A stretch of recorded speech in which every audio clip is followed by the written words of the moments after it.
भागलपुर के नौगछा अनुमंडल क्षेत्र में रात को आई आंधी पानी ने आम, लीची और केले के फसल को बर्बाद कर दिया है। टूटने को तैयार लीची की फसल और लगभग एक माह के अंदर टूटने वाले आम जमीन पर गिर गए, तो दूसरी तरफ केला बागानों में केले की फसल ने जमीन पकड़ ली है। आंधी का प्रभाव महज 1 से 1.5 घंटे तक रहा, लेकिन देखते ही देखते किसानों के सपने जमीन पर गिर गए। इस बार आम और लीची की फसल ठीक ठाक थी, किसानों को अच्छा खासा मुनाफा होने की उम्मीद थी, लेकिन आंधी पानी के महज 1.5 घंटे के अंतराल में इलाके के कई किसान भारी कर्ज में डूबकर कर्जदार हो गए। इतनी क्षति से सुबह बागानों में कई किसान फूट फूट कर रो रहे थे। बीपुर के सोनवर्षा, मिल्की, झंडापुर, जयरामपुर, भवनगामा, नारायणपुर के नागरपारा, बिरवन्ना, बलाहा, खरी के तेलघी, कठैला, धुवरगंज, तुलसीपुर, नौगछा के जमुनिया, तितरी, पकरा समेत अन्य गांव के किसानों की हालत एक जैसी है। लीची और आम के समय में बागान खरीदकर व्यापार करने वाले व्यापारियों को भी बड़ा घाटा हुआ है। तितरी निवासी किसान कृष्णदेव राय ने कहा कि 5 रुपए सैकड़े की दर से उसने 4 लाख रुपए कर्ज लेकर बागान की खरीदारी की थी। करीब 100 क्विंटल आम जमीन पर आ गया है। जो आम 10 दिन बाद 40 रुपए किलो के हिसाब से बिक्री होती, अभी 5 रुपए किलो हिसाब से कोई खरीदार नहीं मिल रहा है। राति जे आंधी तूफान एले ओहिमे बहुत फसल के नुकसान हो गेलो छै, इसलिए सरकार से अनुरोध छै कि ओकरो कुछ क्षतिपूर्ति दिलो जाए। कि कोन तरह के फसल होले नुकसान? आम, केला, आम में बहुत ज़्यादा नुकसान होले, आधा आधी आम गिरिए गेले। केला के भी बहुत गाछ पेड़ सब गिर चुकलो छै। तो की चाहे छो? सरकार से हम इएह चाहे छियै कि ओकरो जे क्षतिपूर्ति जे छै दिलो जाए। की नाम? बगीचा लेने रही, हमरो तो आम सब गिर गए, सब रहे 5 टका सैकड़ा ब्याज। सब बड़का आदमी पैसा के बाबू हम कहाँ से देवे? हमरा कुछ रियायत करिए, सरकार के तरफ से जो मदद से करबे, नहीं करबे तो हमरा के तो कोई उपाय नहीं है कि बाल बच्चा खैते की। केना की गिरले आफ्ता अले अंधर बहुत, जितना तूफान अले कि हमरा के ठल्ली पत्ती सब गिरी गेलो छे। से अपने नजरिए से सबटा आम धरलो छे। अब 50 टका 40 टका वाला आम 10 टका में कोई नहीं ले रहा छे। तो हमरा के सरकार के तरफ से मदद चाहिए। कते नुकसान होले? करीब हमरा 4 लाख के नुकसान छे। बुझलिए? कते आम बर्बाद होले? करीब 100 कुंटल। बुझलिए? सब आम के 40 रुपया किलो वाला, सब मालदह आम छिके। अब हमरा अखनी आम कहीं ले जाए में बनते नहीं छे। लेवला मिले छे? नहीं, कोई नहीं ले आ रहा छे। 3 टका किलो 4 टका किलो गाँव गोबाजारी आदमी आबे छै ओकरे दै छिए। सब टका हमरो ब्याज पर खींच के। ब्याज पर लेने रहो? ब्याज अब 4 लाख रुपया लेने रही। 10 लाख के बगीचा है 1 साल के। स्वास्थ्य सुविधाओं को बेहतर करने के लिए मंगलवार को जिलाधिकारी सुब्रत कुमार सेन ने स्वास्थ्य विभाग से जुड़े अधिकारियों के बीच एक अहम बैठक की, जिसमें जिला अंतर्गत स्वास्थ्य सुविधाओं को लेकर कई बिंदुओं पर वार्ता की गई। वहीं जिलाधिकारी ने बताया कि 2021 और 22 में जिन अधिकारियों के अंतर्गत स्वास्थ्य विभाग के कार्यों को बेहतर ढंग से किया गया है, उन्हें विभाग की ओर से पुरस्कृत किया जाएगा। जबकि दूसरी ओर उन्होंने कहा कि जिस अधिकारियों ने अपने क्षेत्र में स्वास्थ्य संबंधी कार्यों को सही ढंग से नहीं किया है, जिनके कार्यों में त्रुटियां पाई गई हैं, उन्हें विभाग कारण बताओ नोटिस जारी करेगी। देखिए, अभी हम लोगों ने जो वित्तीय वर्ष समाप्त हुआ है तो उसका आंकड़ा और जो अभी पिछले 2021-22 के आंकड़ों की समीक्षा की है, कई सारी जो है सुविधाओं में लगातार सुधार हो रहा है। और इसी का परिणाम है, आप लोग देख ही रहे हैं कि भागलपुर जिले के विभिन्न स्वास्थ्य संस्थानों को बहुत सारे अवार्ड्स भी मिल रहे हैं। स्वास्थ्य सुविधाओं को हम लोग कैसे बेहतर करें, इस पे आज विस्तृत चर्चा हुई है। और किसी तरह की कहीं पर भी कोई मरीजों को असुविधा नहीं हो, कहीं पर कोई अप्रिय घटना नहीं हो, इसको लेकर के भी आज डिटेल विचार विमर्श हुआ है। और जिस इंडिकेटर्स पर जो स्वास्थ्य संस्थान MOIC या BHM यान पदाधिकारी उनका परफॉर्मेंस अच्छा नहीं पाया गया है, तो कुछ लोगों से हम लोगों ने सुपौल भी पूछा है। लगातार हम लोगों का यही प्रयास रहता है कि जिले वासियों को बेहतर स्वास्थ्य सुविधाएं जो है। भागलपुर के सैंडिस कंपाउंड स्थित खेल भवन में जिला अंडर 15 एवं जूनियर कुश्ती ट्रायल पुरुष और महिला वर्ग का फ्री ट्रायल ग्रीको रोमन और महिला कुश्ती का आयोजन किया गया, जिसमें जिले के विभिन्न प्रखंडों से 120 बच्चों ने ट्रायल प्रतियोगिता में हिस्सा लिया।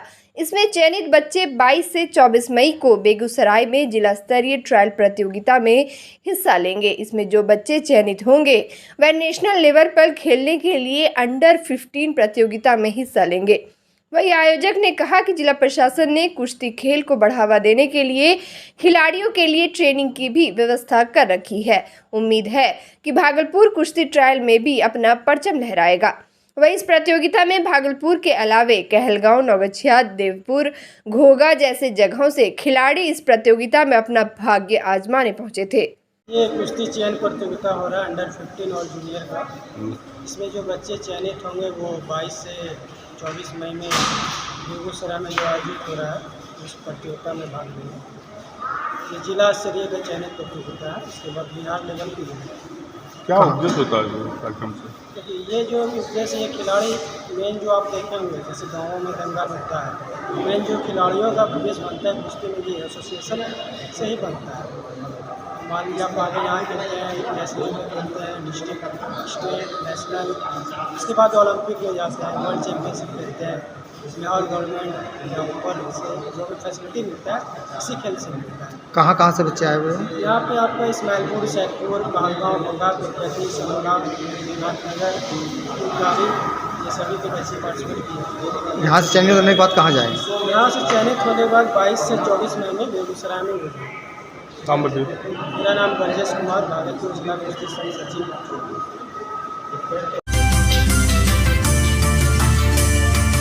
भागलपुर बाईपास थाना क्षेत्र के बाईपास पर देर रात मोटरसाइकिल सवार मनीष कुमार पोद्दार को अज्ञात ट्रक के द्वारा धक्का मार दिया गया, जिससे वे गंभीर रूप से घायल हो गया।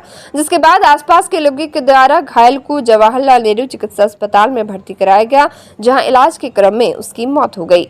मृतक जगदीशपुर थाना क्षेत्र के महमदपुर का रहने वाला था और रात में शादी समारोह में भवनाथपुर जा रहा था। इसी क्रम में तेज रफ्तार ट्रक के द्वारा मोटरसाइकिल में टक्कर मार दी।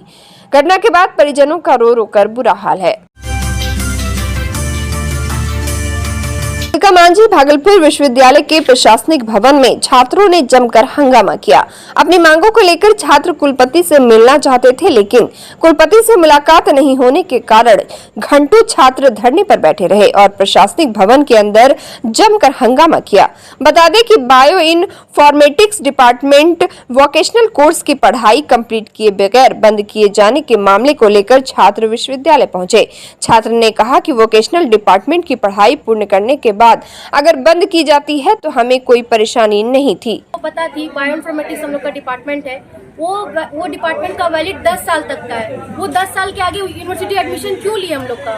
जब पता था कि 10 साल का वैलिड है, उसके बाद वो डिपार्टमेंट नहीं चलेगा, फिर भी एडमिशन लेकर के हम लोग को बीच सेशन में बंद करवाया जा रहा है। अभी हम लोग कहाँ जाएंगे? 6 सेमेस्टर तक है, हम लोग का अभी 3rd सेमेस्टर ही कंप्लीट हुआ है, बाकी का 3rd सेमेस्टर हम लोग कहाँ करेंगे? यही क्वेश्चन है। उसके लिए आज क्या किया तुम लोग? धरना प्रदर्शन कहाँ आए थे, किनसे मिले? हम लोग VC से मिलने के लिए आए थे, यहाँ VC है ही नहीं, इसलिए धरना प्रदर्शन पे बैठे। आगे क्या कीजिएगा? VC से मिलने के बाद ही कुछ डिसीजन होगा। आपकी मांग पूरी नहीं होगी तो क्या करेंगे आगे? VC से बात करेंगे। अगर आगे सर प्रदर्शन ऐसे ही प्रदर्शन किया जाए। ये BCA department bio informatics department है, उसको बंद करने की किया जा रहा है। और उसको हम लोग यानी जो हम लोग 20-23 सेशन है और 21-24 सेशन है और 22-25 सेशन है, तीनों सेशन को परेशानी हो रही है। जो अभी कंप्लीट जो सेशन है उसको कंप्लीट किया जाए, उसके बाद जो अहमद का पढ़ाई शुरू होगा वो चालू किया जाए। हम लोग के सेशन को कंप्लीट किया जाए पहले। तुम लोगों का मांग है कि सेशन कंप्लीट हो जाए, उसके बाद बंद कर दे, कोई दिक्कत जी, उससे कोई प्रॉब्लम नहीं है हमको। जो अभी न्यू एडमिशन है वो एडमिशन नहीं लिया जाए। भागलपुर के जननायक कर्पूरी ठाकुर के छात्रावास में चल रहे अनियमितता को लेकर आज छात्रों ने हल्ला बोल प्रदर्शन किया और अपनी मांगों को लेकर जिलाधिकारी के कार्यालय पहुंचे। प्रदर्शन कर रहे छात्रों का साफ तौर पर कहना है कि छात्रावास के अधिकारी यहां रह रहे छात्रों को अमानवीय तरीके से धमकी देते रहते हैं। छात्रों ने बताया कि 3 साल से छात्रावास के नाम पर अग्रिम सिक्योरिटी मनी 1000 रुपए सभी छात्रों से लिया जाता है, जिसका कोई लेखा जोखा नहीं है। जब इस पर छात्रावास अधिकारी से बात की जाती है तो वह आग बबूला हो जाते हैं और कुछ भी बताने से इनकार कर रहे हैं। ज्ञापन सौंपने के दौरान दर्जनों छात्र मौजूद थे। हम लोग जननायक कर्पूरी ठाकुर छात्रावास के सभी छात्रावासी हैं। हम लोग छात्रावास में हो रहे गलत कार्यों को उजागर करने के लिए हम लोग यहाँ पे डिस्ट्रिक्ट मजिस्ट्रेट और छात्र कल्याण के अधिकारियों से मिलने के लिए आए हुए हैं। क्या होगा?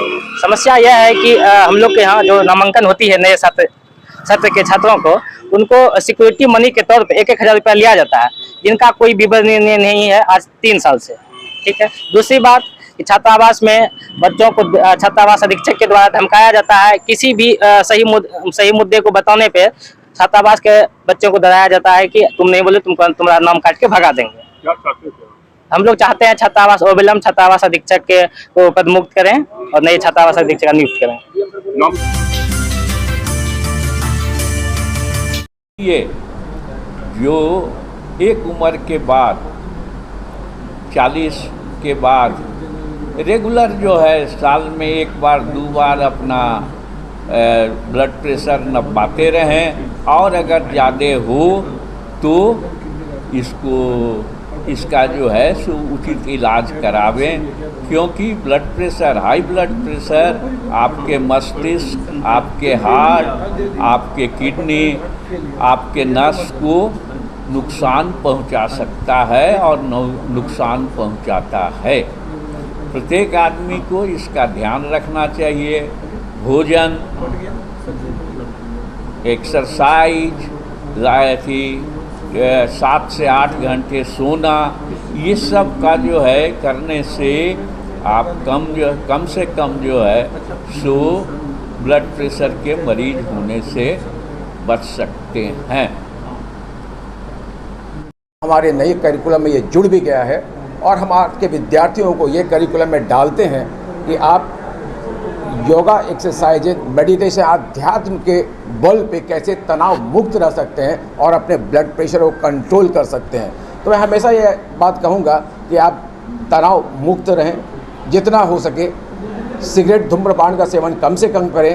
अपने जीवन में, अपने रोज़मर्रा की ज़िंदगी में सिंपल योगा एक्सरसाइजेस को जरूर टहलना, कम से कम नहीं हो तो टहलने के लिए भी आप निकले, कम से कम 45 मिनट 40 मिनट अपने लिए ज़रूर दें। योगा करें, मेडिटेशंस करें, और जब भी थोड़ी सी भी छाती में, शरीर में भारीपन हो, आप अपने निकटतम चिकित्सक से ज़रूर दिखाएं। हर जगह हमारा प्राथमिक स्वास्थ्य केंद्र है, मेडिकल कॉलेज, हॉस्पिटल है, और भी बहुत सारे ऐसे ऊपर से नीचे टर्शियरी से लेकर प्राइमरी से टर्शियरी सेंटर्स बने हुए हैं जहां आप जाके मुफ्त में इलाज करवा सकते हैं। आप लोगों का ध्यान देने के लिए बहुत बहुत धन्यवाद। साधुवाद।